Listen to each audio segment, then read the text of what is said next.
আমি আমার দেশকে প্রচণ্ড ভালোবাসি। আমার আমি যেভাবে জন্ম, আমার যেভাবে বেড়ে ওঠা, তাতে আমার বারবার সুযোগ হয়েছে বাইরে চলে যাওয়ার, পড়তে বা থাকতে। আমি কখনোই যাইনি শুধুমাত্র আমি আমার দেশকে ভালোবাসি বলে।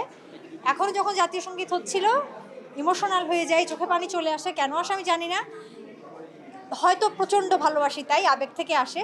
সো আমি সবসময় আমার দেশের সঙ্গে আছি, থাকবো এবং দেশের মঙ্গল কামনা করি, দেশের ভালো হোক সেটাই চাই। আমি কিছু বিষয় নিজের মধ্যে ধারণ করি, লালন করি।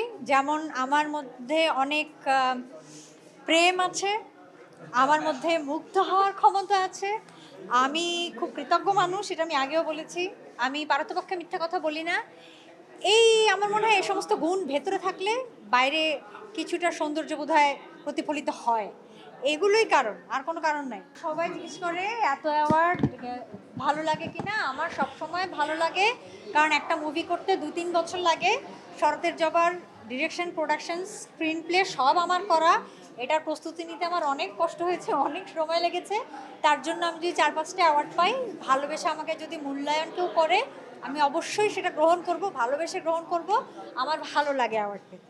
আর আমি ঘন ঘন অ্যাওয়ার্ড পাইও না, কারণ আমি কাজেই খুব সিলেক্টিভ।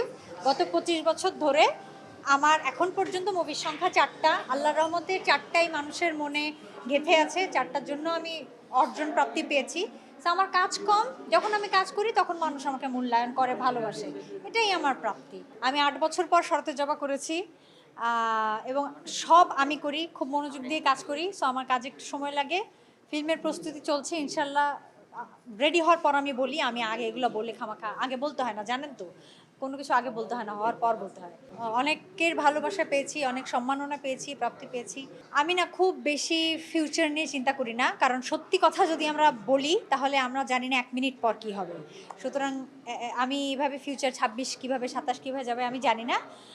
আমি এটাই চাবো, আমি এবং আমার ভালোবাসার কাছের মানুষরা যাতে সুস্থ থাকে, ভালো থাকে এবং তারপর যেন আনন্দে থাকে, এতটুকু চাওয়া। এ ধরনের প্রোগ্রামে মেকআপ, গেট আপ নিলে, শাড়ি টাড়ি গয়না টানা পরলে কষ্ট হয়, গরম লাগে। শীতে এটা না আরাম লাগে, মানে শীত লাগে না, গরমও লাগে না, আরাম লাগে। আমি পিঠা কম খাই, ভাপা পিঠা প্রিয়।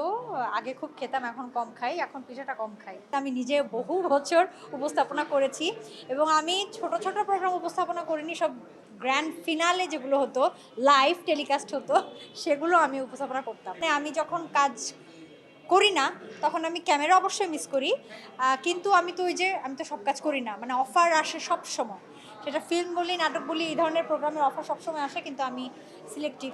এটা আমার দোষ।